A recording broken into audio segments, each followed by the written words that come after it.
Okay, so we're diving into the Deborah Hunter case today. You ever get those stories, where everything seems like totally normal, but hmm then like underneath it all, there's this whole crazy web of secrets? Oh, yeah, it's like those picture-perfect small towns, where everything looks so peaceful and innocent. But then, you look a little closer. And bam, there's something creepy hiding just beneath the surface. Exactly. And with Deborah's case, it's not just creepy, it's like full-on terrifying. Right. I mean, we're talking about a mom devoted to her daughter, super active in her church. Everyone in her town loved her. Just a normal life in a small southern town. Yeah. And then gone, vanished. Yeah.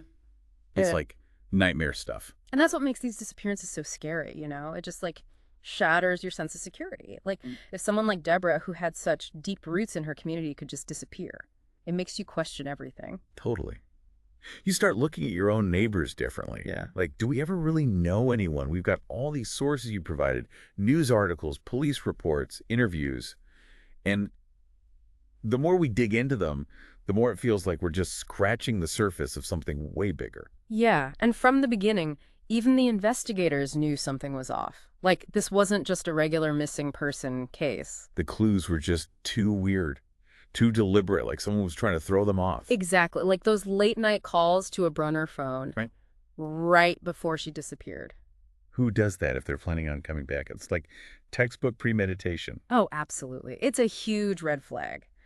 For anyone who's not familiar with the term, a red herring is basically like a fake clue, something meant to mislead the investigators. So are you saying that someone was trying to make it look like Deborah just ran away or something? Or like she was mixed up with some shady people? Exactly. And it actually worked for a while. At first, they were looking at everyone she knew, her friends, her family. Right. But as the investigation went on, the clues started to point to something way darker, something more like a conspiracy. Wait, hold on. So you're saying we're not just talking about a jealous ex or like a stalker or something. We're talking about like a group of people working together to make her vanish. That's what the evidence suggests. It's a real possibility. Remember the surveillance footage they got of her car at the diner? It was just there 1 minute and gone the next. No sign of Deborah. That part always freaked me out. It's like someone was watching her waiting for the right moment. Right. And then there was that witness who said they saw someone following Deborah's car that night. So is that person part of the conspiracy? Or just some random person? This is so messed up. So we've got weird phone calls, a vanishing car, a mysterious stalker. It's like a puzzle, but the pieces don't even fit together. And then there are those footprints they found in the woods, leading away from where they last saw her. But then they just stop. So it's like she just disappeared into thin air. Yep.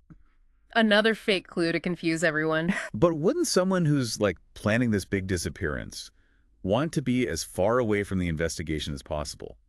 Why even risk being close to it all? That's a great question. It shows how bold the person behind all of this is. They weren't just trying to hide, they were manipulating the whole investigation. So they were playing with fire. Exactly. And as we keep going through the evidence, you'll see how far they were willing to go to keep their secrets hidden, and how Deborah, trying to figure it all out, is what led to her being taken. This is getting really intense. I need to know more. Like, who is this mastermind? What were they trying to hide? What was so important that they would make someone disappear?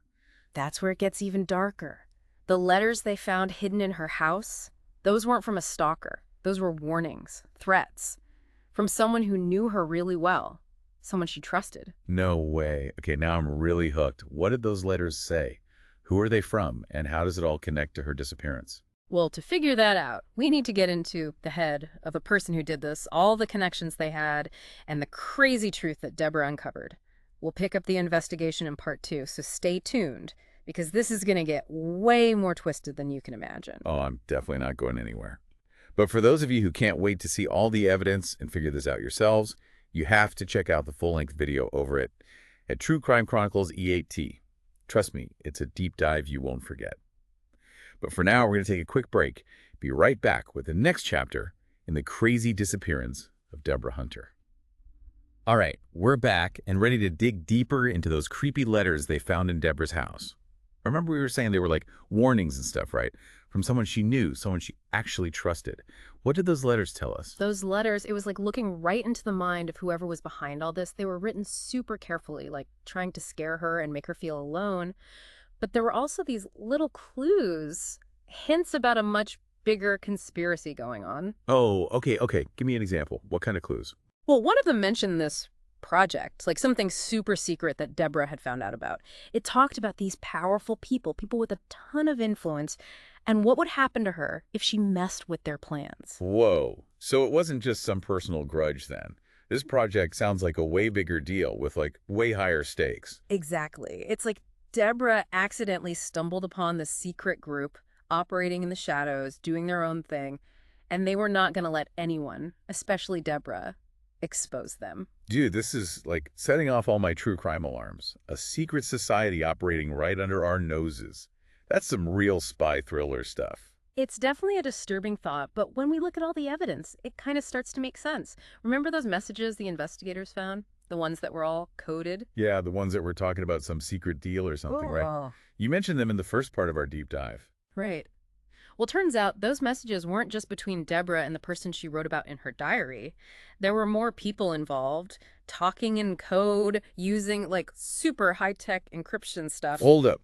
So we've got a secret project, a network of like secret messages, and a group of people who really want Deborah to just go away.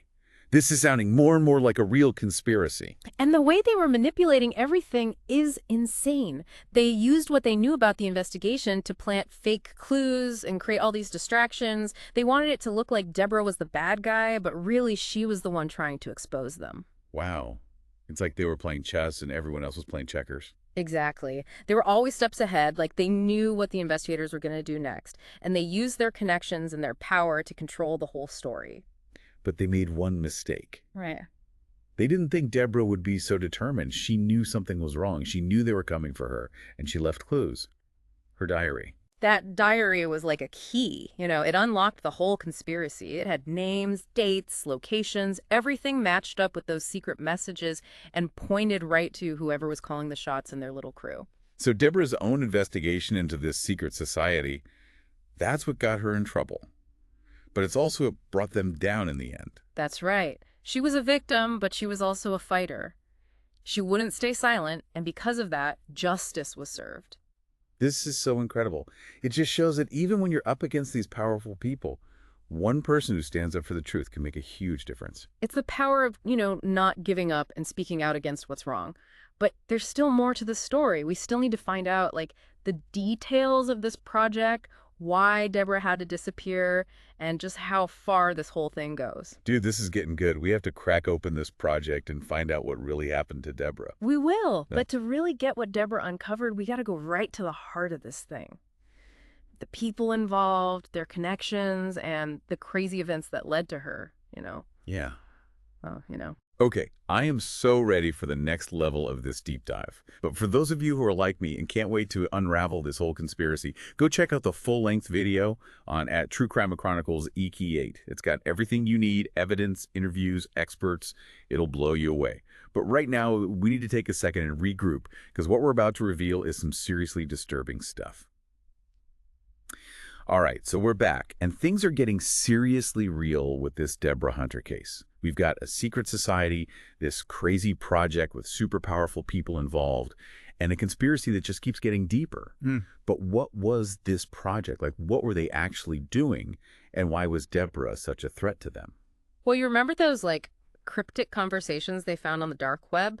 The investigators were able to trace those back to a bunch of shell corporations and offshore accounts. That's how the conspiracy was working, moving their money around, funding all their shady stuff. Whoa. Hold up. You said dark web. Can you explain that a little bit for anyone listening who might not know what that is? Sure. Think of it as a hidden part of the internet, You need special software to get there, and pretty much anything goes, no rules. That's where all the illegal stuff happens, drugs, weapons, and in this case, our secret society cooking up their schemes. So they were using the dark web to talk to each other without being tracked and to move money around. That's next level stuff. Yeah, and it shows you just how powerful these people were. They knew how to stay hidden for years. But Deborah, she was so determined, she found their digital trail, and that's what made them target her. Okay, but what about the project itself? What were they actually doing? Well, Deborah kept really good records in her diary, and when you put that together with what the investigators found, a pretty scary picture starts to emerge. It wasn't just about money or power. This project was about control. controlling information, controlling resources, even controlling people's lives. You mean like swaying elections or something? That's really scary. It goes against everything we believe in, the foundations of our society. And Deborah, she was like a whistleblower. She was threatening to bring their whole house of cards down. But why would they go so far to shut her up? Couldn't they just, pay her off? Deborah wasn't about that. She wanted justice. She wanted to expose them. They couldn't buy her or scare her off. So that's why they made her disappear. Yep. And they did it so carefully, It took months to unravel the truth. But Deborah was always one step ahead. She knew they were watching her, and she left clues, a trail, for anyone who wanted to find the truth. This whole thing is like David and Goliath, Yeah, Just this normal woman taking on this powerful secret society.